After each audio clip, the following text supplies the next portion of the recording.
This is Selma Schimmel at ASCO 2011 in Chicago, and we're sitting and talking with physicians and key opinion leaders on different subjects, cancer types and issues that impact the cancer community. And now we're going to talk about young adults with cancer, a very specific patient population, as I'm joined by Dr. Brandon Hayes-Lattin, Associate Professor of Medicine and the Medical Director of Adolescent and Young Adult Oncology, the program at Oregon Health and Science University Knight Cancer Institute in Portland, Oregon.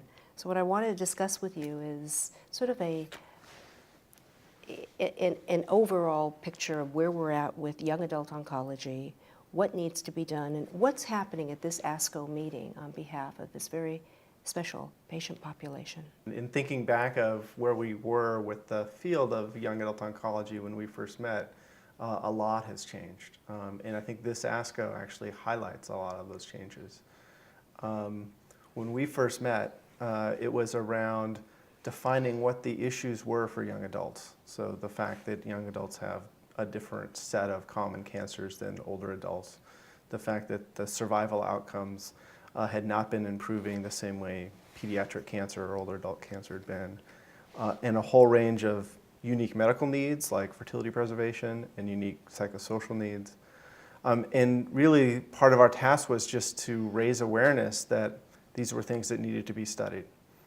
Coming to ASCO in 2011, I think we've made incredible progress. The Lance Armstrong Foundation actually partnered with ASCO to create a continuing medical education series called Focus Under 40. There are education modules around specific cancer types that occur in young adulthood and issues like fertility preservation, case-based discussions that are available on ASCO University. Not only has it sort of risen to that level of attention in the premier oncology society in the United States, but even taking the bus from the hotel to the meeting, you can see it highlighted in terms of ASCO's promotional activity. Do you think the fact that and today is his official first day as ASCO President, Dr. Link, do you think that having someone who comes out of the pediatric and adolescent arena of medicine is going to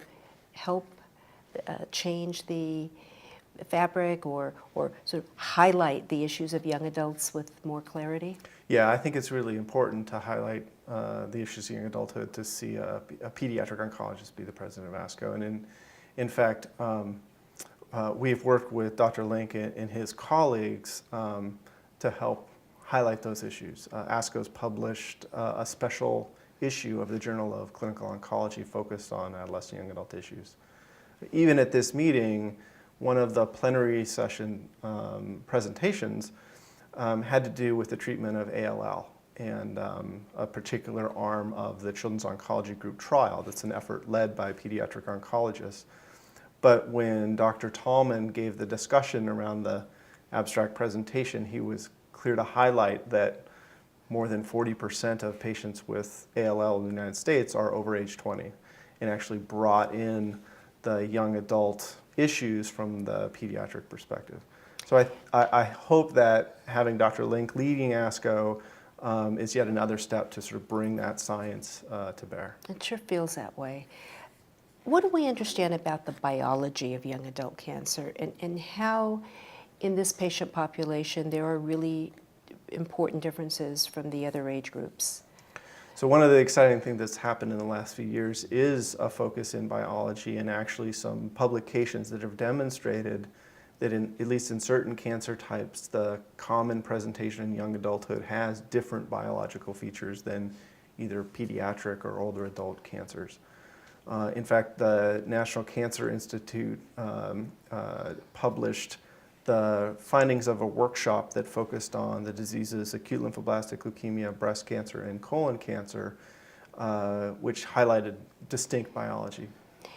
Do you think that because when you're a young adult and you have raging hormones and all of that, do you think there may be some hormonal impact unique to this patient group? It's certainly, an intuitive hypothesis to think, well, there must be hormonal differences. And in fact, that's definitely true in diseases like breast cancer, where the differences between premenopausal and postmenopausal breast cancer are well understood to be distinct biology with distinct responses to treatment. But we think that that's probably a paradigm that could expand even beyond sort of hormonally sensitive tumors like breast cancer. There may also be changes with the processing and metabolism of drugs. So chemotherapy, pharmacodynamics and pharmacokinetics may in fact be quite different in a young adult versus a child or an older adult. The dosing issues. Right. What are the most common young adult cancers? So the most common young adult cancers are hematologic malignancies like leukemias and lymphomas, sarcomas, so bone and soft tissue tumors, germ cell tumors, skin cancer like melanoma, which has also been a highlight of this year's ASCO, and thyroid cancer. Those are the most common subtypes. But when you look at all of oncology, particularly all of adult oncology, each of those ends up being a relatively rare cancer. So for instance, I had testicular cancer when I was 28 years old.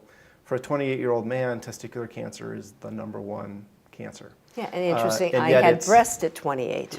Right. So young adults. But testicular cancer is a rare cancer, and yet it's the most common for young adult men. And what about Hodgkin's disease? Same thing. So Hodgkin's disease is also, a common young adult cancer, but in the world of oncology, compared to, again, colon cancer or something, it's rare. Dr. Hayes-Lattin, how important is it for young adults to seek out medical oncologists that have a particular understanding, maybe even a subspecialty, which has been part of the discussion? Can young adult oncology become its own specialty? Yeah. Well, there are certainly important, treatment aspects to taking care of a young adult that require special attention. Right now, there are certain centers that have a focus in adolescent and young adult who can bring that to bear. So things like early attention to the needs of fertility preservation or other ways of balancing the treatment and adherence to treatment around the rest of a young adult's life. There's also access to clinical trials. So for instance, we were talking about the Children's Oncology Group. The Children's Oncology Group actually has some clinical trials where the age of eligibility is up into the 30s. You would need to find a center and a team that has access to those kind of clinical trials. And then even outside of clinical trials, there's a level of being familiar with, again, what are common young adult cancers, but maybe rare in a general practice. What do we need to do, and if there's a young adult viewing this, newly diagnosed, what do we tell that young adult, and how do we harness that person's energy to become involved in a movement to really instill change that needs to be made clinically? The message is they're not alone. There are a great number of both professional, medical, and other supportive care societies focused on young adults. There are also a great number of advocacy groups and support groups, nonprofits that are focused on young adults. And over the last 5 years, we've seen a real coming together of all of those groups, particularly through LIVESTRONG and a program called the Young Adult Alliance, where there's now about 150 organizations, each of whom have a role to play to support young adults who've come together. Is it an important question for a young adult to ask their medical oncologist how much experience he or she has had treating young adults? Yeah, it's definitely true for any cancer patient. They need to feel comfortable that the team who's taking care of them has the expertise and experience to do what's right. And I think it's absolutely fair game to ask questions about experience taking care of young adults or experiences with those particular cancers. Again, one of the things we highlighted earlier in our program was the concept of risk to fertility and fertility preservation. That's an issue where it's very timely. The best time for that discussion is before active therapy starts, and that really can require some self-advocacy on the part of the patient. And I also am noticing that there are a growing number of cancer centers, programs developing throughout the United States that are focusing on young adult oncology. We are trying to put together the tools to help cancer centers and private practices better address the needs of young adults. And the partnership with ASCO to do that, I think, has been really fruitful. Are there any other points or thoughts or studies being presented here that you want to take a minute to highlight? What we see is often some of the major lessons that we learn in all of oncology actually come from the study of either rare situations, rare tumors, rare patients, or in particular young adults.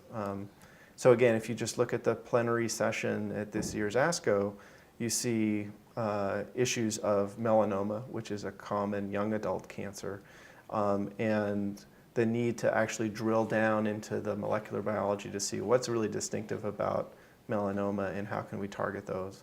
And again, you see this example of acute lymphoblastic leukemia where we're seeing incremental advances through the careful protocols of the Children's Oncology group, but those principles of pediatric therapy are now being applied to the older adolescents and young adults. And so we think that taking that model and moving it, not just a focus only on young adults, but where the young adults are within diseases, is really going to be a powerful way forward. Thank you, Dr. Branton Hayes-Lattin, Associate Professor of Medicine, Medical Director of Adolescent and Young Adult Oncology Program at Oregon Health and Science University Knight Cancer Institute, Portland, Oregon, a member of the LIVESTRONG Young Adult Alliance, and really one of the pioneers and rising stars in the area of young adult oncology. Well, thanks, Selma. I really appreciate all of your support to the adolescent young adult oncology movement. Thank you. All right.